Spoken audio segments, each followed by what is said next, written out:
Um, so I'm going to go ahead and start that. And our friend Zaya is going to be leading that. Yes. I have a game pin. Basically, when you scan for the Kahoot, you need a pin, and I'm going to drop that in the chat right now.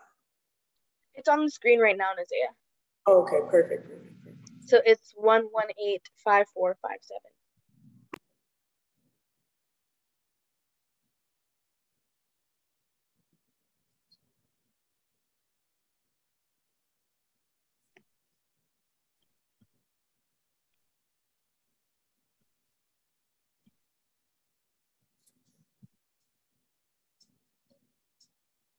Can I hear the Kahoot music? Okay. I'll give it like 2 minutes for everyone to register.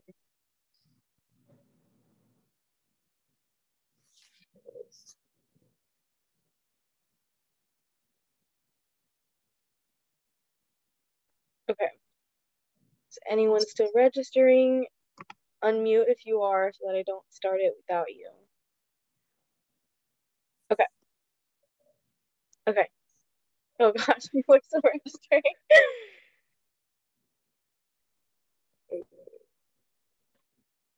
Okay, I'm gonna go ahead and start unless someone yells at me to not start. Okay.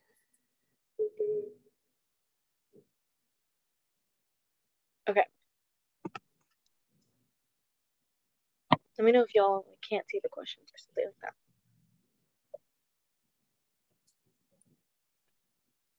True or false? Is the deadline to register to vote in person by mail October 11th?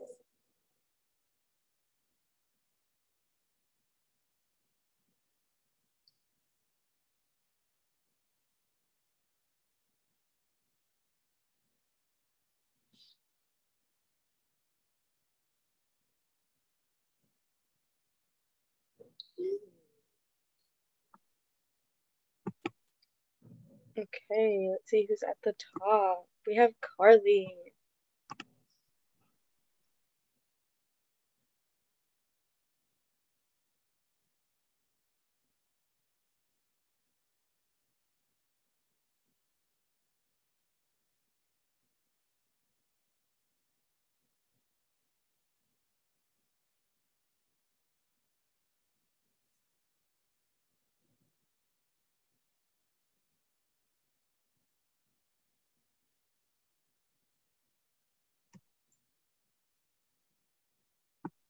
Carly's still at the top.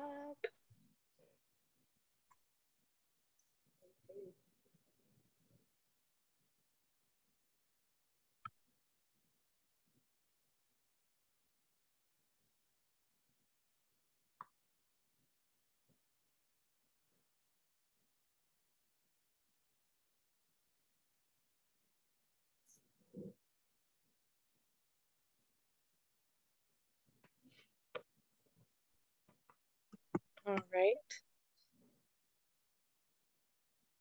Shout out to Julia, highest climber. Carly is just killing it on this.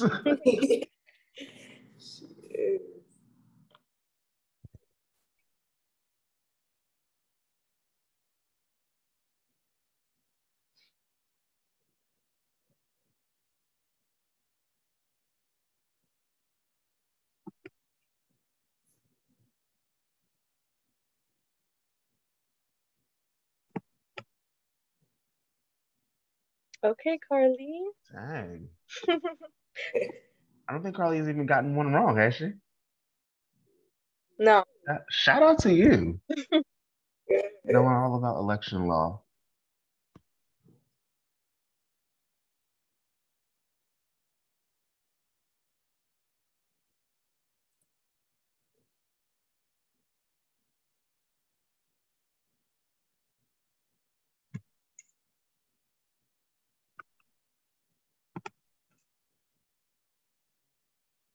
Nobody can touch Carly. Right?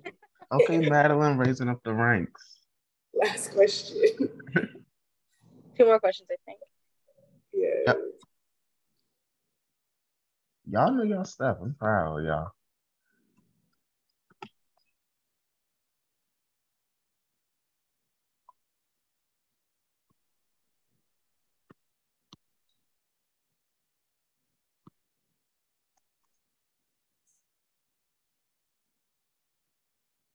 Okay, everybody's good on that question then. All right, M and Madeline, y'all moving up.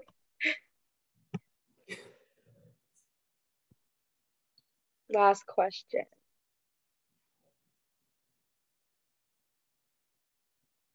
Okay, everybody was quick on that one. I just noticed like 6 of them went in right as it started. Okay, y'all. Yay, everyone. Great. All right. Shout out to Madeline. Congratulations. Awesome, MM. As I we wonder don't who know. it is. Right. Shout out to you, Carly. Y'all obviously know your election stuff. But so essentially we wanted to go through that just to run through hold on, let me turn off this music. What seems like some basics of elections, but a lot of the time we just like don't exactly know them off the top of our head, like voter registration deadlines, actual election dates, and things like that. Because it's really important when upcoming elections, especially if we want to get other people to vote, then we have to know them ourselves. So what Public Citizen is going to start off with is kind of like working backwards towards election law. So we're going to start with, once you do know the election laws, what can you do to organize around these laws and ensure your student body is informed and ready to vote? So I'm going to start off talking about using your connections as a student on campus to raise awareness about important voting info. And with this, I'm going to talk about my experience as a democracy fellow with Public Citizen in 2020. So for the Georgia runoffs, I was a student at the University of Georgia, and I did a democracy fellowship with Public Citizen where my entire purpose was to organize my campus and get more people aware about the the runoffs, and to vote in the runoffs. So one of the big ways, and one of the easiest ways and funnest ways, I personally think, is engaging student orgs. So I'm sure most of you, if not all of you, are involved in at least one student org or one type of extracurricular on campus. For me, my main niche one was the Hispanic Student Association. And so one easy way that you can engage student orgs in voting info and disseminating that is social media segment partnership. So I used to create videos for the Hispanic Student Association about how to vote by absentee, how to vote early, how to check your voter registration status, and something that's especially important on college campuses is that absentee situation, because a lot of people aren't from here, they're not registered here, or maybe sometimes they want to, they're not from here, but they want to register to vote in Georgia, and so letting people know how to do that. And specifically partnering to do this on social media is way easier even now, because on Instagram, for example, you can do the co-author posts. So you can create something and then just invite these student orgs to post it together with you. And then your members are just like that already a little bit more informed than they were before you guys did that. And of course, everyone's on social media. It's really not hard to jump on Canva and make a few social media graphics, or like I said, jump in front of the camera and make a quick little video on your Snapchat camera or something like that. And then next is competition. So in a little bit, Carlos is going to talk about some more macro level competition type things that you can do on your campus or with other campuses. But it's really easy to do it just between student orgs. So I mentioned I was in the Hispanic Student Association, and we were kind of under an umbrella of a larger entity called Multicultural Services and Programs. And there was more than a dozen student orgs under Multicultural Services.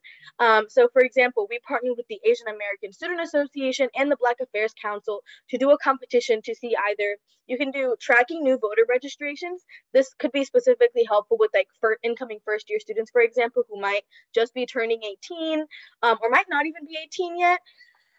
Or if most all of the people in your organization are already registered to vote, then seeing how many people can make a plan to vote. And that's what this QR code is right here. If you want to take a look at that, this is what I just created this when I was a democracy fellow. I don't know if my sharing screen bar is in front of it, so I'm going to move it. I don't know if y'all can see that. But I just created this Google form, and it has information that relates to the runoffs. But you could obviously like make a new one and change it to whatever election you are talking about. So, for example, the midterms upcoming, and so it has questions like, are you planning to vote by absentee, early, or in person? If you're voting by absentee, have you already mailed it or put it in a drop box? What is your polling place? What is the hours of your polling place? If you're voting in person, do you have a ride to the polls? And these seems like really small questions, but they actually make a really big difference, especially on college campuses, because let's say a lot of people don't bring their cars, they rely on like public transport or something like that, to carpooling to the polls or anything like that. It's really important to have this information ahead of time. And so creating a Google form like this, you can put like, what organization are you with? And then you can easily see, oh, okay, 10 people from the Hispanic Student Association filled this out, 20 people from the Asian American Student Association filled it out, and 30 people from the Black Affairs Council filled it out. And it's just a little bit of friendly competition between student orgs, and everybody benefits because more people in your organizations are making plans to vote and are getting ready for the elections. And then going on a little bit higher level, I guess, beyond student organizations and going to campus stakeholders and professors. So when I say stakeholders, I mean anything from deans, program directors, or like I mentioned, professors, or just anyone that has some type of influence on campus. It could even be like SGA or anything like that. And so just talking to them about ways that they can help. So for me, the most influential or the most helpful person was the Dean of Student Affairs. So I talked to him about like, what can we do to make our student body ready for this election? And so we placed flyers across campus. They sent out emails to student listservs that had like every single student at UGA listed on them. And then also encouraging them to hold school-sponsored voter registration drives, because of course you as a student can also like sit out and table and do voter registration, but something that is sponsored by your actual university is always going to have, you know, a wider audience and a greater reach and things like that. And then one of the like simplest ways to do this as well is class presentations. Let's see. I don't know if the bottom of this QR code is cut off. No, it still works. So if you scan this QR code, this is an example of the template that I used when I used to do class presentations. And what I mean by that is I would literally, so I started with my own professors. I emailed my professors and I was like, hey, there's a selection coming up. I'm working with a nonpartisan org, so very important to specify that you're nonpartisan. But I just want to make sure more students are ready to vote. Can I get 2 to 5 minutes at the beginning or the end of your class to talk about this? I never had a professor tell me no. You know, they love when their students are more civically engaged. And so in this template, I talk about like who you are, what the issue you're to talk about, why it's important, why it's urgent, and then sharing resources. So this was back during the Zoom era. So I say things like, I'm going to send this link in the chat or something like that, but you could always like have a QR code, for example, of like, check your voter registration here. And it really only takes a few minutes. And you would be surprised how many students in your class either didn't know about the election or didn't know how to do some of these things. And even if you only help like one student, you made a difference and you, you know, mobilized your campus in that way. And now I'm going to pass it over to my friend Carlos. Thanks, Emmeline, and shout out to Nazaya for that awesome Kahoot as well. So I'll be talking about creative ways really to work within your campus to get people registered to vote. And one way that you can do it is really working with like clubs, groups, fraternities, sororities, whatever kind of student-led organization or group you're associated with. You can really create really awesome events that really you wouldn't think that will be focused around getting people to register to vote, especially like setting up an event as far as like a talent show, a comedy night, concerts. I know, see, I always wish I went to like a real college like you are. I went to like culinary school, so we didn't have a lot of these things, but like I would love to have gone to like different parties and things like that where you can make it totally free to come in, but the only way you can is if you are registered to vote, or when you go, you sign up, you register to vote in person as well. And this is a really cool way to get people to not think of registering to vote as something that somebody just comes along once every year or 2 years and say, hey, register to vote so you can vote in the primary or general, and then leave you at that. They actually make it so there's a reason that you want to actually go out. You say, oh, I want to hang out with my friends. I want to see this new stand-up comedian or go to this concert. So I am gonna go register to vote because I want to do I want to have fun as well. But what you also do is you kind of create a kind of a accountability system within it, because when you all go and let's say it's 5 of your friends, you all go and register to vote so you can go to a specific party that's hosted by a fraternity or sorority or a club. Once you all register to vote, when the election comes around, you all can say, hey, you can call that friend and say, hey, I know you're going to go vote because we went to that party and I know you had to register to go because I had to register to go. So you can also start holding each other accountable and kind of making it more of a community event rather than people looking at it as, well, that's your own personal responsibility to go vote. You do it on your own. And next slide, please. Awesome. Thank you so much. So you can also work within the different campuses in the AUC as well. All the different colleges, what you can do is, especially if you're in a sorority fraternity or a group or a club, what you can do is contact the other student-led organizations within the AUC and ask them, do they want to partner on an event? So you can do regular partner events like a partnered party or a partnered concert or event and things like that. But what you can also do is kind of make it into like a little rivalry competition as well. You can hit up your campus's basketball team, football team, and see if they can donate some of their time to do like a scrimmage match and basically have it so each camp or the 2 campuses in the competition basically have a goal to say, hey, let's see who can register the most people to come out for this basketball scrimmage match, and basically use that as a competition in one way to not just say, all right, we're just going to register people to vote, but kind of say, all right, hey, our campus can do more than you can do more than we can, and see really who can do more. But also it's tons of grants out there that you can apply for that will not only give your organization or fraternity or sorority money to set up the event, but also hit them up about doing this for prize money. So basically say, hey, whoever gets the most people to register, then they'll get $1,000 prize money towards their organization. You can also look at partnering with different celebrities who come to the campus. I know Emily and me and her were talking about how what she did for the for her organization on campus. He was get some Hispanic celebrities to show up for their events. So definitely hit up the celebrities who come to different campuses and do things like that, and see if they'll do a voter registration concert, especially as more celebrities are getting politically active now. So you can actually get them to do this for a free event too. Yeah, so that is really how. Yes, yes, they had Miss Teresa from Wizards of Waverly Place. So there is definitely no limit to who you can have, who you can get, what you can do. I mean, even doing and Isaiah mentioned this a while ago, doing like kind of a college prom and having your ticket be you registering to vote. But then what you also do is you create an atmosphere where, let's say it's 3 months after you all had your event, you got, let's say, 200 people to register to vote.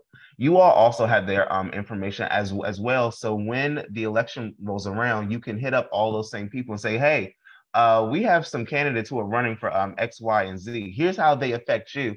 Come down and ask them questions, because now you have elected officials and candidates who know, hey, I need to go to these campuses because they have people registered to vote, and they have people who are newly registered. So that means they haven't voted for someone before. And it's not like, oh, okay, well, I'm just getting somebody who votes for X, Y, and Z regularly. No, you all are new voters who don't have this kind of mentality of, oh, I have to vote for the same person over and over and over again. But also you make elected officials and candidates start catering to our age group, people who are our age, who they oftenly think we're not registered to vote and we don't participate either. So thank you all so much for just allowing me this time. And now I'd like to pass it off to the Lowry Institute to talk about election law. Yeah, I'm going to stop sharing my screen so that our Lowry partners can share their presentation. Thank you all so much.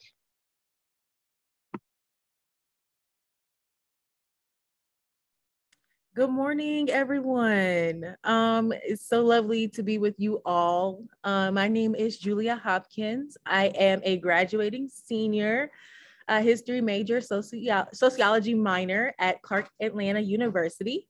I am also a Lowry Institute scholar activist. And hello, everybody. My name is David Valdez, and I'm a junior political science major at Morehouse College, and I'm a scholar activist with the Lowry Institute.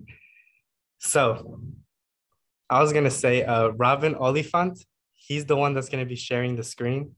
So if he can get sharing powers. All right, y'all, give me 1 second.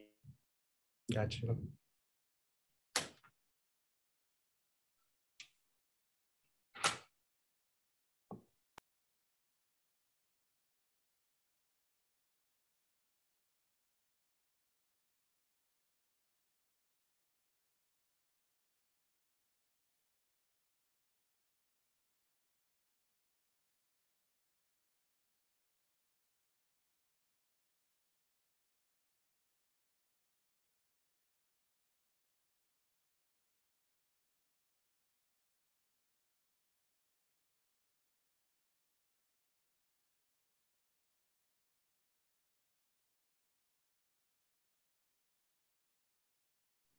I don't think Robin has access to share his screen.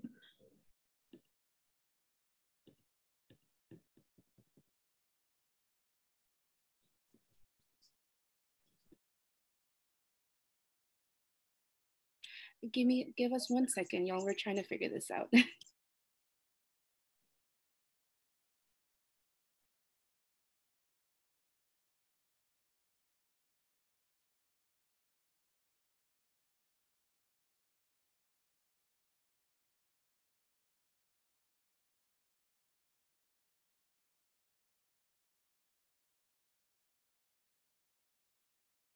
I think you might need to make one of them co-hosts to do that.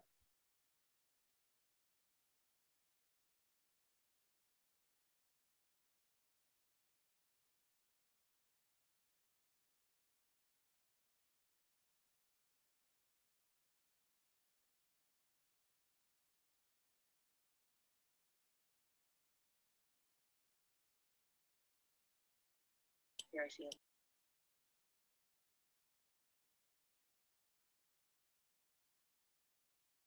All right, Robin, you should have co-hosting abilities now.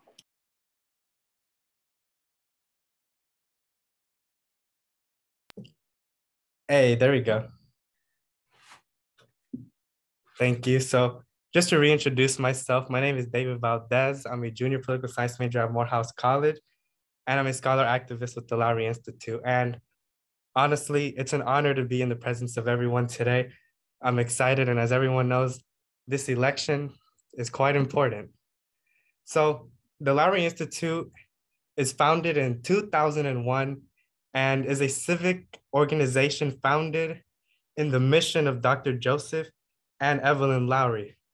Now, these two giants dedicated their lives to ensuring that people from essentially all walks of life had access to their basic civil rights.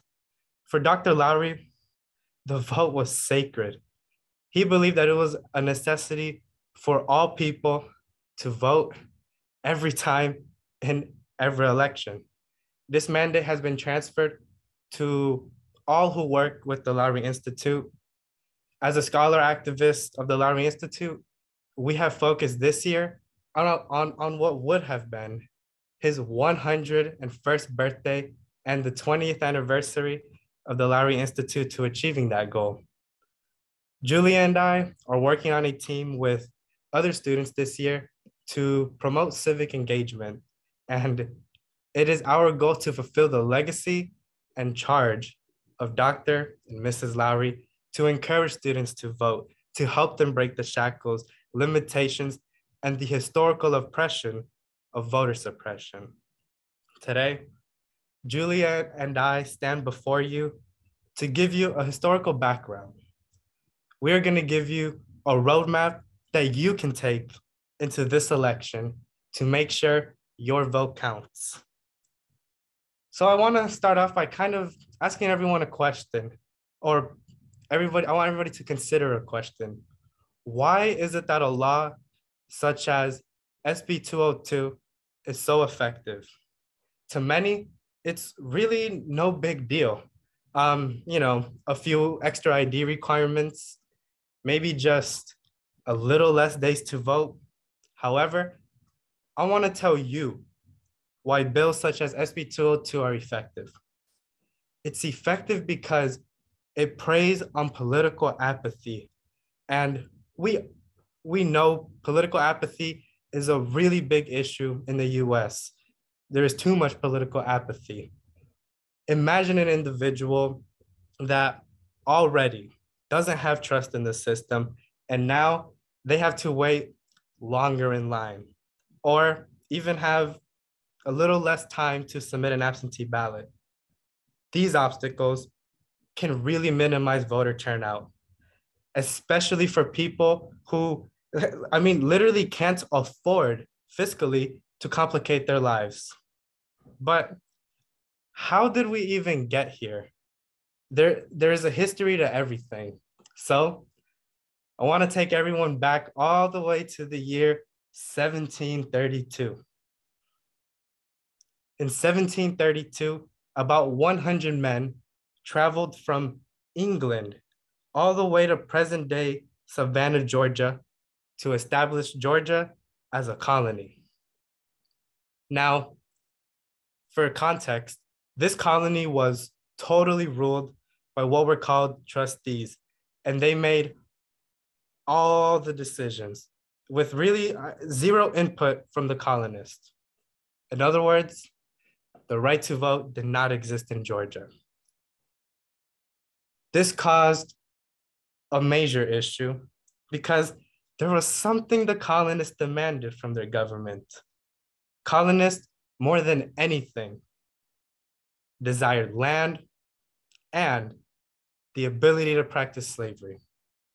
However, the government declined, didn't allow this, with the goal of essentially attempting to distinguish itself from the other colonies who were practicing slavery. But this didn't stop the colonists. The colonists continued to pressure the government. The colonists didn't even think their colony could survive without slavery. So we see that their yearn for democracy is tied to slavery. The demand to practice slavery intensified as the years went on. Trustees were bombarded with letters and petitions, and the people of Georgia wanted the trustees to listen to them. And eventually, the trustees did listen, making Georgia a slave colony in 1751. This was the first time democracy made a considerable expansion in Georgia. And, though people did not vote, it was the first time the trustees gave in to the demands of the colonists. They got what they desired: land and the ability to practice slavery. Then, in 1752, just 1 year later, we see democracy continue to expand. In 1752, white men owning 500 acres of land or more could be elected and pass laws for the colony. So here we're witnessing a step up in democracy. But keep in mind that there is strong potential that many of the white men who were now eligible to run for office also probably practiced slavery. So we see it is impossible to talk about US democracy without it being tied to the institution of slavery. Another aspect of pre-colonial Georgia I want to talk about is this. So, according to historians, the reason for even establishing these colonies was for religious freedom. However, Catholics were totally forbidden from Georgia. Why did I not learn this contradiction in history class? I left public education with the impression that religious freedom in the establishment of the colonies were interlinked. I was never taught this contradiction. So why did I just tell you a little bit about Georgia history? It's so that when we talk about issues of the present, they make sense because there's a history to everything. And that's a little bit about pre-colonial Georgia.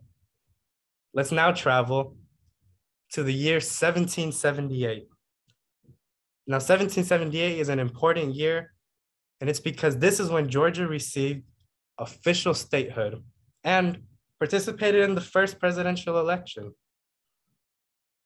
Georgia casted its vote unanimously for George Washington, who happened to enslave over 100 people. So we got the most powerful position in American politics had an individual that believed the practice of slavery was healthy to the nation. And the great state of Georgia helped make this happen.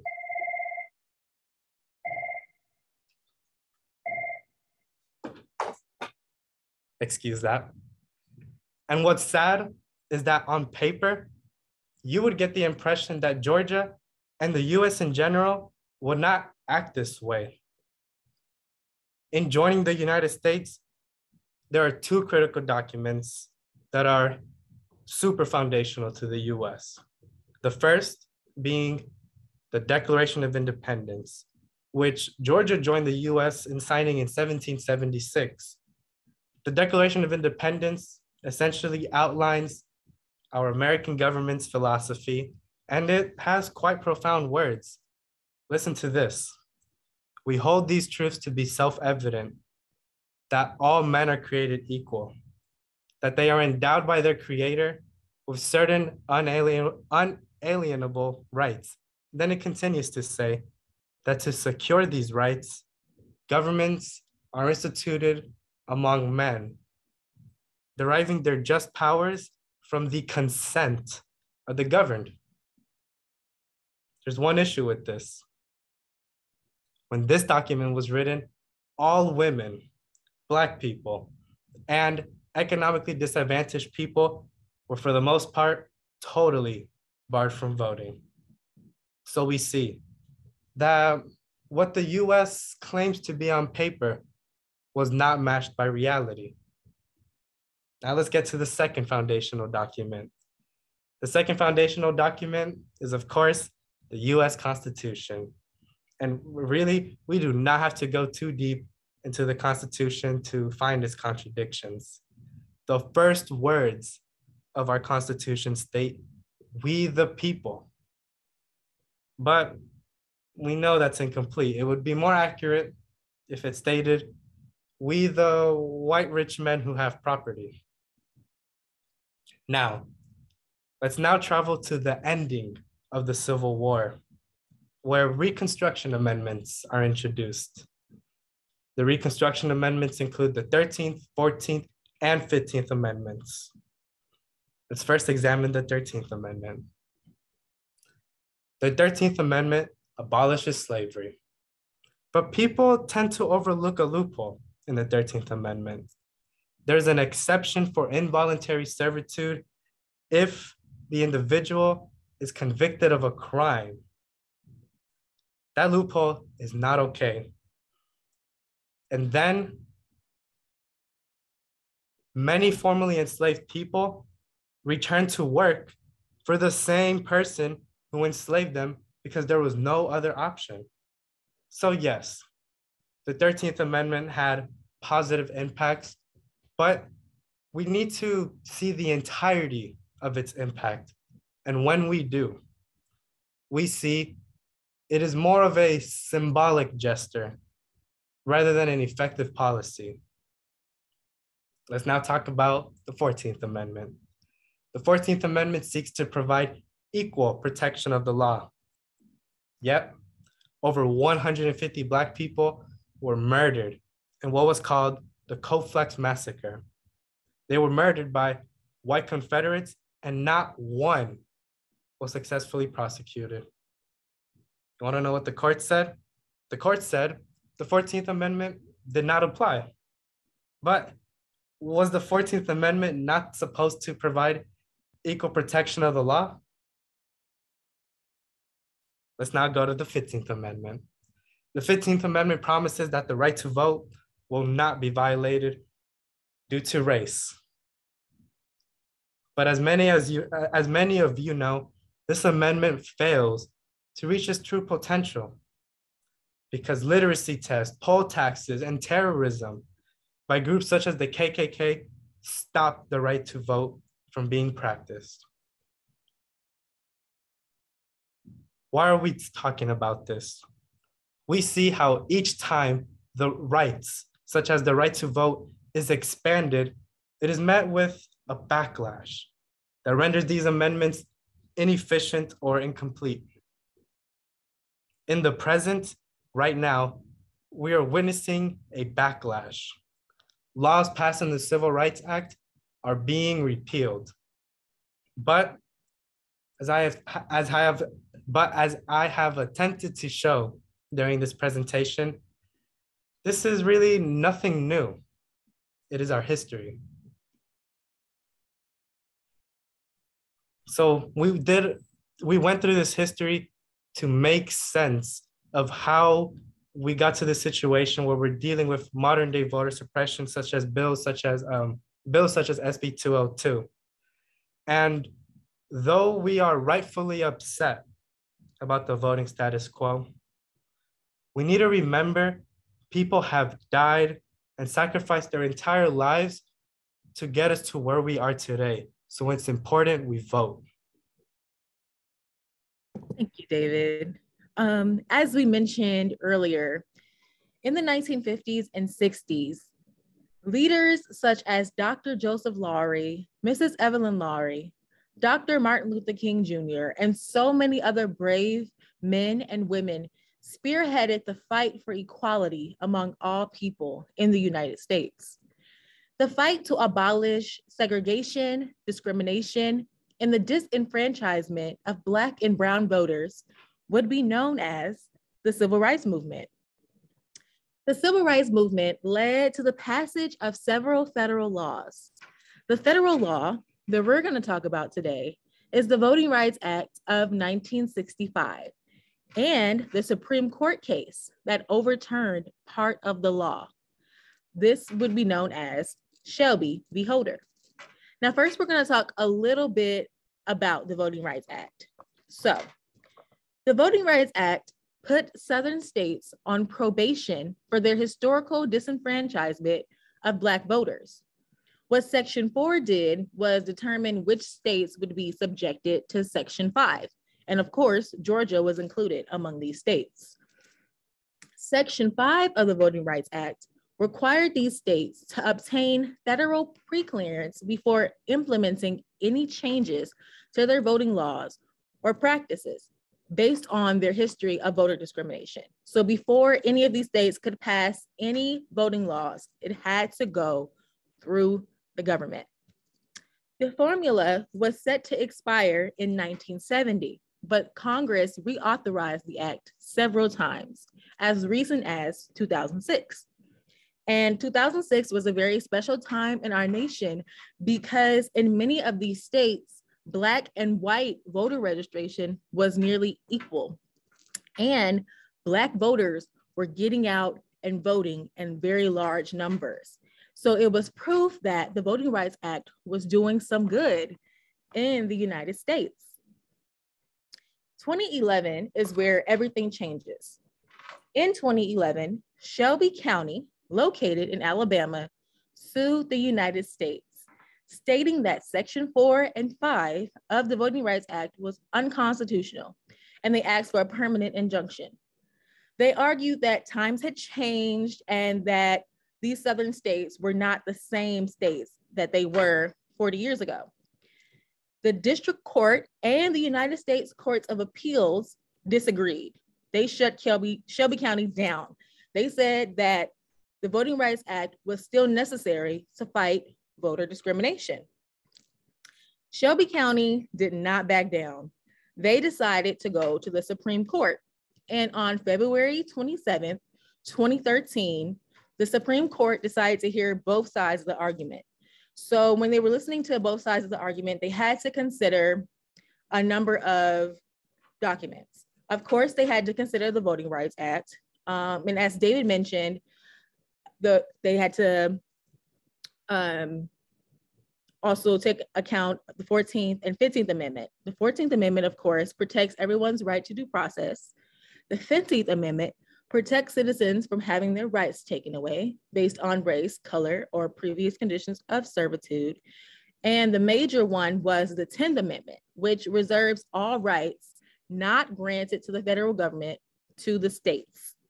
So the big question that the Supreme Court had to decide was, did state and local governments still have to follow Section 5 and 4B of the Voting Rights Act? And on June 25th, 2013, the verdict was in. The Supreme Court voted no. In other words, the states did not have to get pre-clearance for voting laws. Now, the vote was very, very close. It was 5-4. And the majority claimed that the Voting Rights Act was unconstitutional because it was based on evidence of that was 40 years ago. So similar to what the Shelby County argued. And they were basically saying that, you know, discrimination is over, everything's fine, everything's good, everything is equal. But Judge Ruth Bader Ginsburg, she wrote an opposing opinion, arguing that while voter discrimination had decreased since the Voting Rights Act was passed, it was because of the Voting Rights Act, which protected all voters from discrimination. And she had a very, very powerful quote when she said, throwing out pre-clearance, when it has worked and is continuing to work to stop discriminatory changes, is like throwing away your umbrella in a rainstorm because you're not getting wet. So it is arguable that the ruling has made it more difficult for people of color to vote. 5 years after the ruling, 1,000 polling places in the country have been closed. And most of these places have been in the Black community. So this is why we see longer wait times and longer lines. A study, the 2020 study, found that jurisdictions previously covered by pre-clearance increased their voter registration purges. So that means they're taking people off of the voter registration list and not notifying them. So if you've been registered since 1999 and you feel like you're fine, you go to the polling place to vote on election day and they tell you you're not registered, that can have devastating consequences. So make sure that you check your voter registration status. And you can do so on feelgoodaction.org. So check them out to make sure you're registered. Since the ruling, states that were required to get pre-clearance have passed a significant amount of laws that have made it more challenging to vote, including the most recent restrictions in Georgia, SB 202 or Senate Bill 202. So that's what we're going to talk about today. Senate Bill 202 was adopted in Georgia in 2021. And as we remember, in 2020, Donald Trump, our president at the time, made accusations of voter fraud claims. So this has resulted in many states cracking down and creating restrictions under the guise of voter security. So that's what Senate Bill 202 was intended for. Now, Senate Bill 202 is a 95-page measure of the do's and don'ts of voting. And breaking any of these laws can result in a misdemeanor charge. So today we're going to talk about the big impacts mentioned in Senate Bill 202, which are absentee ballots, drop boxes, provisional ballots, mobile voting, and poll workers. So let's start off with absentee ballots. So prior to the passage of Senate Bill 202, signature verification was the primary means of checking voter identity. Now, after the bill has been passed, it is required that you have proper identification. So a driver's license, ID, or a college ID. However, if you go to a private university, such as Clark Atlanta, Morehouse, Spelman, you cannot use your ID. If you go to a state school or a public school, like Georgia State, that is acceptable. Also, Georgia has now made it possible for people to get free IDs. So you can check your local county website to see where you can get those. And also inform any of your friends or people you're trying to get to vote. Okay, so now we're gonna go to drop boxes. So absentee ballot drop boxes were introduced in Georgia in 2020 during the pandemic. And they were located outdoors, and they were under 24 hours surveillance. And people could just come in any time to drop off their drop boxes. And at the time, there were 38 absentee ballot drop boxes. Now, there are only 8, and they are located inside of voter locations. So in order to drop off your absentee ballot, you must be there between 7 a.m. and 7 p.m. Moving on to provisional ballots. So provisional ballots are cast by voters who believe they are registered to vote, even though their names are not on the official registration list at the polling place. So before, there were no real stipulations over casting provisional ballots. Now, in order to cast a provisional ballot, you must have proof that you got to the wrong polling place after 5 p.m. So if you went to the one that you thought you were supposed to go to at like 4:55 and they tell you, no, you're at the wrong place, but the place is more than 5 minutes away, then your vote will be counted. So that's why it's very important just to get there early to avoid any delays or conflicts. And also if there's any lines as well. So get there early. Moving on to mobile voting. In 2020, Fulton County introduced mobile voting units to expand early voting.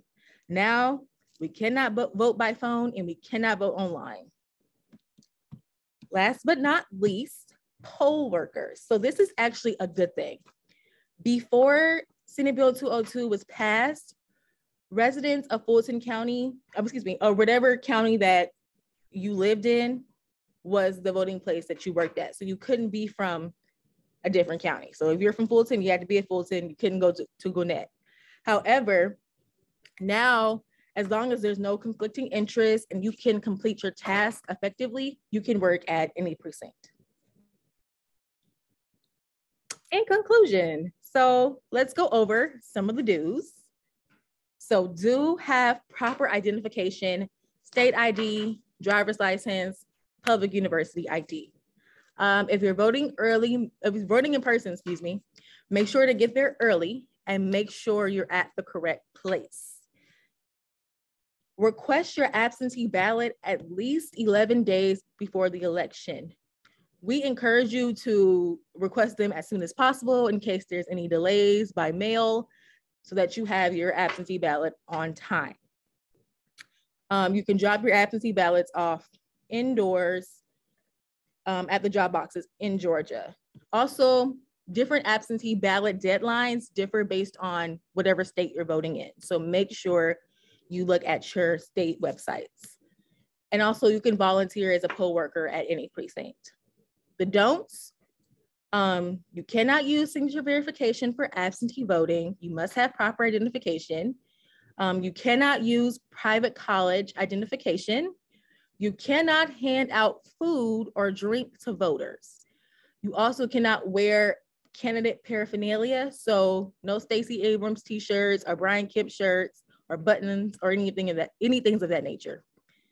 And also you cannot vote online or by phone.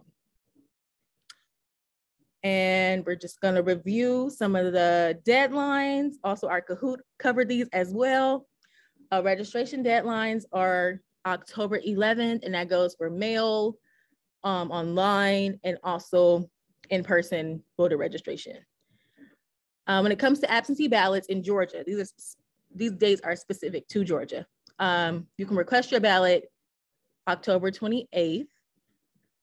You can return it by mail or drop box on election day, November 8th by 7 p.m.